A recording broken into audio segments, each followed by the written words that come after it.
दोस्तों, अगर कोई आपसे इतना प्यार करे कि आग में झुलस जाने के बाद भी आपका साथ ना छोड़े, तो क्या आप उसे अपना सच्चा साथी नहीं कहेंगे?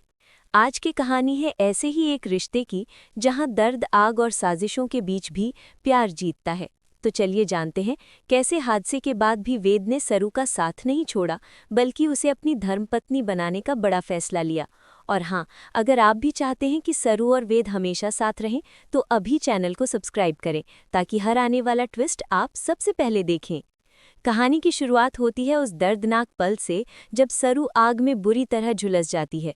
घर में अफरा तफरी मची होती है, सबकी आंखों में आंसू और दिल में डर कि पता नहीं अब क्या होगा। वेद, जो सरू से सच्चा प्यार करता है, उसे अपनी बाहों में उठाकर फौरन अस्पताल ले जाता है। उसकी सांसें तेज चल रही होती हैं और वेद बार बार बस यही कहता है, कुछ नहीं होगा सरू, मैं हूं ना तुम्हारे साथ। अस्पताल पहुंचते ही डॉक्टर ऑपरेशन की तैयारी करते हैं। सब लोग परेशान हैं, तारा, डॉक्टर और घर वाले। किसी ने भी नहीं सोचा था कि ये हादसा इतनी बड़ी त्रासदी में बदल जाएगा। लेकिन इस हादसे के पीछे जो चेहरा छिपा है, वो और भी भयानक है, क्योंकि ये कोई सामान्य आग नहीं थी, ये थी साजिश की आग। और इस साजिश के पीछे थी अनिका और कामिनी। हाँ दोस्तों, जब अनिका और कामिनी सरू और वेद को अलग नहीं कर पाईं, तो उन्होंने एक घटिया चाल चली। उन्होंने सरू को बर्बाद करने की ठान ली। उन्हें अंदाजा भी नहीं था कि उनकी ये चाल किसी की जिंदगी को नर्क बना देगी। अब अस्पताल में एक और मुश्किल खड़ी होती है। डॉक्टर कहते हैं कि ऑपरेशन के लिए तुरंत साइन चाहिए, वरना सरू की जान खतरे में है। वेद बिना एक पल गवाए पेपर पर साइन करने जाता है, लेकिन तभी तारा उसे रोक लेती है। तारा की आंखों में डर है। वो वेद से कहती है, वेद, थोड़ा सोचो समझो, सरू बहुत बुरी हालत में है, अभी फैसला मत लो। लेकिन वेद का जवाब सबको चौंका देता है। वो कहता है, मैं और सरू ने वादा किया था कि चाहे कुछ भी हो जाए, हम एक दूसरे का साथ नहीं छोड़ेंगे। अगर आज मैं पीछे हट गया तो वो वादा झूठा हो जाएगा। मैं सरू को नहीं छोड़ सकता, चाहे वो ठीक हो या ना हो, मैं उससे शादी जरूर करूंगा। उस पल सब लोग चुप हो जाते हैं। तारा के चेहरे पर गुस्सा और डर दोनों झलकते हैं, लेकिन वेद का इरादा अडिग रहता है। कुछ घंटों बाद ऑपरेशन थिएटर की लाइट बुझती है। सबकी सांसें थम जाती हैं। डॉक्टर बाहर आते हैं और कहते हैं, सरू अब खतरे से बाहर है, लेकिन उसका चेहरा और शरीर बुरी तरह झुलस गया है, उसे ठीक होने में समय लगेगा। वेद की आंखों से आंसू बहने लगते हैं, लेकिन उसके चेहरे पर सुकून है, क्योंकि उसकी सरू जिंदा है।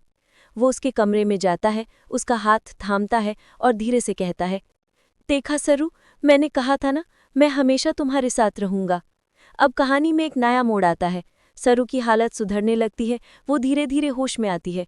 लेकिन जब आईने में खुद को देखती है तो टूट जाती है। वो रोती है, चिल्लाती है, अब कोई मुझसे प्यार नहीं करेगा, मैं सबके लिए बोझ बन गई हूँ।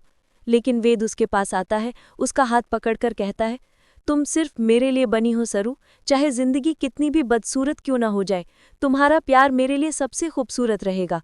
वो मांग का सिंदूर उठाता है और सबके सामने सरू की मांग भर देता है। पूरा कमरा सन्न रह जाता है। अनिका और कामिनी की साजिश पलट जाती है। दोस्तों, अगर आपको भी लगता है कि सच्चा प्यार वही है जो हर हाल में साथ निभाए, तो वीडियो को लाइक करें और हमें बताएं, क्या आप भी सरू और वेद के मिलन का इंतजार कर रहे थे? लेकिन कहानी यहीं खत्म नहीं होती, क्योंकि असली तूफान तो अभी आना बाकी है। अनिका और कामिनी अब भी हार नहीं मानने वाली हैं। वे अभी एक नई चाल चलने वाली हैं, ऐसी चाल जो वेद और सरू की जिंदगी को फिर से उथल-पुथल कर देगी। अब जब सरू की जिंदगी किसी तरह पटरी पर लौटने लगी है, तभी कहानी में फिर से हिलने लगती है जमीन, क्योंकि अनिका और कामिनी अभी भी चैन से बैठने वाली नहीं थी। उनका दिल जल रहा था ये देखकर कि वेद ने सबके सामने सरू की मांग भर दी और उसे अपनी पत्नी मान लिया। उनकी सारी चालें नाकाम हो गई थी, लेकिन अब वो एक ऐसी साजिश रचने जा रही थी जो ना सिर्फ सरू को, बल्कि वेद की इज्जत को भी दांव पर लगा देगी। अगले दिन जब सरू को घर लाया जाता है, तो माहौल भारी होता है। घर के सभी लोग उसे देखकर भावुक हो जाते हैं। वो कमज़ोर है, चेहरा पट्टियों में लिपटा हुआ है, लेकिन उसकी आंखों में अब भी वही मासूमियत है। वेद उसे संभाल कर कमरे तक लाता है। तारा चुपचाप खड़ी सब देख रही होती है, मन में कई सवाल लिए। उसी वक्त अनिका कामिनी के पास जाकर कहती है, अब देखती हूँ ये सरू कैसे इस घर में टिकती है। वेद का प्यार ज्यादा दिनों तक नहीं टिकेगा। कामिनी मुस्कुराती है। अब खेल शुरू होता है अनिका, हमें बस वेद का भरोसा तोड़ना है, बाकी सब अपने आप ढह जाएगा। दूसरी तरफ वेद हर पल सरू के पास रहता है। वो उसके लिए खाना लाता है, दवाई देता है, उसकी बातों में हंसी ढूंढने की कोशिश करता है। वो कहता है, सरू, तुम्हारी ये चोटें मेरी नहीं हैं, हमारी हैं, और हम मिलकर इन्हें ठीक करेंगे। सरू की आंखों में आंसू आ जाते हैं। वो बस धीरे से कहती है, वेद, काश हर किसी को तुम्हारे जैसा साथी मिले। दोस्तों, यहाँ कहानी का सबसे भावुक पल आता है जब सरू अपने बिखरे हुए चेहरे के साथ पहली बार आईने के सामने खड़ी होती है। वो डरते हुए आईना हटाती है और जैसे ही चेहरा देखती है टूट जाती है।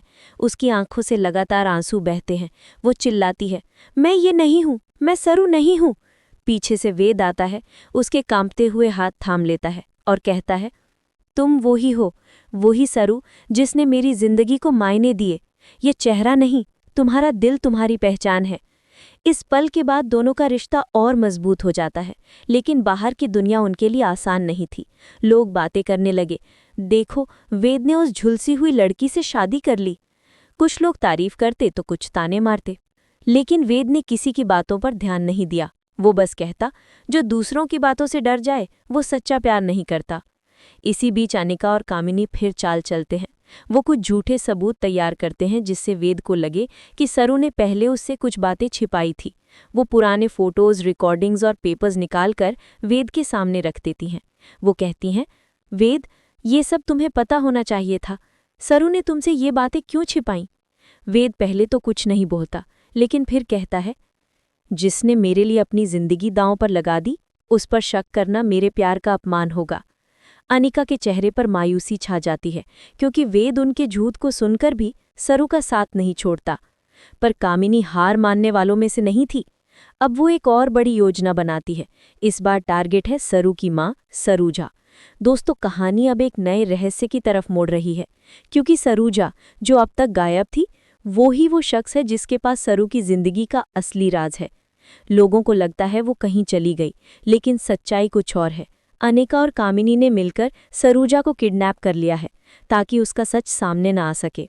दूसरी तरफ सरू को बार बार लगता है कि उसकी माँ जिंदा है, कहीं ना कहीं मदद के इंतजार में है। वो वेद से कहती है, वेद, मुझे महसूस होता है कि माँ तकलीफ में है, हमें उसे ढूंढना होगा। वेद उसके सर पर हाथ रखकर कहता है, हम ढूंढेंगे सरू, और जो भी तुम्हारी माँ को नुकसान पहुंचा रहा है उसे मैं सजा दिलाकर रहूंगा। अब कहानी का रुख और भी गंभीर हो जाता है। वेद और सरू की नई शुरुआत एक खतरनाक मोड़ पर आ जाती है, जब पुलिस को पता चलता है कि सरू के हादसे वाली रात कोई तीसरा शख्स भी वहां मौजूद था। वो कौन था? क्या वही था जिसने सरू को आग में धकेला, या फिर वो किसी को बचाने आया था? दोस्तों, अब कहानी में आने वाला है सबसे बड़ा धमाका, क्योंकि जैसे जैसे सच्चाई सामने आएगी वैसे वैसे रिश्तों की नींव हिल जाएगी। अगर आपको लगता है कि वेद और सरू का प्यार इस बार भी जीत पाएगा, तो कमेंट में ज़रूर लिखिए, प्यार कभी हारता नहीं है। और अगर आप इस ट्विस्ट का इंतज़ार कर रहे हैं तो चैनल को सब्सक्राइब करें, ताकि तीसरा और आखिरी भाग आपसे मिस ना हो जाए। कहानी अब अपने सबसे रोमांचक मोड़ पर पहुंच चुकी है। एक तरफ सरू अपनी जिंदगी की नई शुरुआत की कोशिश कर रही है, तो दूसरी तरफ वेद अपनी पत्नी के लिए इंसाफ की लड़ाई लड़ने वाला है। लेकिन दोस्तों, जैसा कि आपने देखा, अनिका और कामिनी अब भी साजिशें बुन रही थी, और उनकी सबसे खतरनाक चाल अब सामने आने वाली थी। पुलिस जांच में सामने आता है कि जिस रात सरू के साथ हादसा हुआ था, उस जगह पर एक तीसरा व्यक्ति भी था। सीसीटीवी फुटेज धुंधले हैं, लेकिन उसमें किसी महिला की परछाई दिखाई देती है। वेद तुरंत कहता है, ये अनिका हो ही नहीं सकती, क्योंकि वो उस वक्त घर पर थी। लेकिन सरू का दिल कहता है, वो वही थी, वही जिसने मुझे धक्का दिया। वेद थोड़ी देर के लिए खामोश हो जाता है। वो सबूतों पर नहीं, सरू की आंखों पर भरोसा करता है। वो पुलिस को कहता है, जांच पूरी कीजिए, चाहे सच कितना भी दर्दनाक क्यों न हो। उसी दौरान एक और बड़ी खबर आती है। सरूजा यानी सरू की माँ जिंदा है, लेकिन वो एक पुराने गोदाम में बंद है। पुलिस जब वहां पहुंचती है तो सरूजा की हालत बहुत खराब होती है। वो बस इतना कहती है, मुझे अनिका और कामिनी ने यहाँ कैद किया था। और ये सुनकर सब सन्न रह जाते हैं। अब सच का पहाड़ टूट पड़ता है। अनिका और कामिनी गिरफ्तार हो जाती है, लेकिन कोर्ट में वो झूठ बोलने की कोशिश करती है कि हमने कुछ नहीं किया, ये सब सरू की साजिश है हमें फंसाने की। वेद गुस्से में कहता है, जिस औरत ने जिंदगी का मतलब प्यार से समझाया, उसे बर्बाद करने की कोशिश की तुम लोगों ने। उसकी आंखों में आंसू हैं, लेकिन आवाज में तूफान। कोर्ट में गवाही के दौरान सरूजा अपने सारे राज खोलती है। वो बताती है कि कैसे अनिका हमेशा सरू से जलती थी, क्योंकि उसे लगता था कि वेद सिर्फ सरू से प्यार करता है और उसके लिए सब कुछ छोड़ देगा। कामिनी भी उसी के साथ मिल गई क्योंकि वो चाहती थी कि उसकी बेटी वेद की जिंदगी में जगह बनाए। उन्होंने पहले झूठे सबूतों से वेद और सरू के बीच गलतफहमी पैदा करने की कोशिश की। जब बात नहीं बनी तो सरू को जला देने की साजिश रच डाली। ये सब सुनकर कोर्ट में सन्नाटा छा जाता है।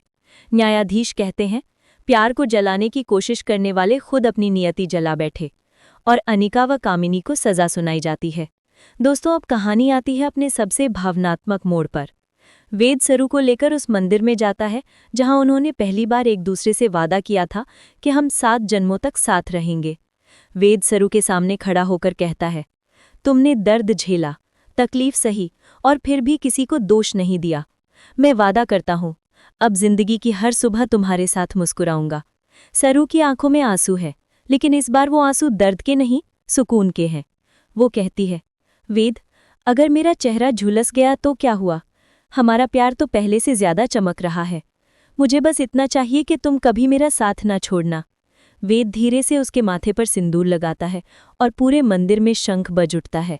लोग तालियां बजाते हैं और तारा भी अपने आंसू पोंछते हुए कहती है, शायद यही है सच्चा प्यार, जो हर आग में तपकर और पवित्र हो जाता है। इसके बाद दोनों घर लौटते हैं। सरू धीरे धीरे अपने पुराने जीवन में लौटने की कोशिश करती है। वो दूसरों के लिए काम करने लगती है, जलने वाले पीड़ितों के लिए एक संस्था शुरू करती है ताकि किसी और को उसकी तरह दर्द न सहना पड़े। वेद उसका साथ देता है, उसकी हर छोटी बड़ी कोशिश में उसके साथ खड़ा रहता है। एक दिन जब वो दोनों पुराने पार्क में जाते हैं जहां कभी पहली बार मिले थे, वेद कहता है, देखो सरू, जिंदगी ने हमें बहुत परखा, लेकिन हम हार नहीं माने। मुझे गर्व है कि मैं तुम्हें अपनी पत्नी कहता हूँ। सरू मुस्कुराती है और जवाब देती है, और मुझे गर्व है कि तुमने मुझे टूटने नहीं दिया, बल्कि हर बार नया बनाया। दोस्तों, यही तो है सच्चे प्यार की पहचान, जो इंसान की चेहरे से नहीं, दिल से प्यार करे, जो मुश्किल वक्त में भी साथ छोड़े बिना डटकर खड़ा रहे। अगर आप भी मानते हैं कि प्यार सिर्फ खूबसूरत चेहरों में नहीं, बल्कि सच्चे दिलों में बसता है, तो इस वीडियो को लाइक करें और नीचे कमेंट में लिखें कि प्यार कभी नहीं हारता। और हाँ, अगर आप ऐसे ही भावनात्मक और ट्विस्ट भरे ड्रामा अपडेट सबसे पहले देखना चाहते हैं तो चैनल को सब्सक्राइब करें और बेल आइकन ज़रूर दबाएं, क्योंकि आगे आने वाले एपिसोड्स में कहानी और भी गहराई लेगी। कहानी खत्म नहीं, एक नई शुरुआत हुई है, जहां सरू और वेद अब किसी डर या साजिश से नहीं, बल्कि सच्चे प्यार से जी रहे हैं अपनी जिंदगी।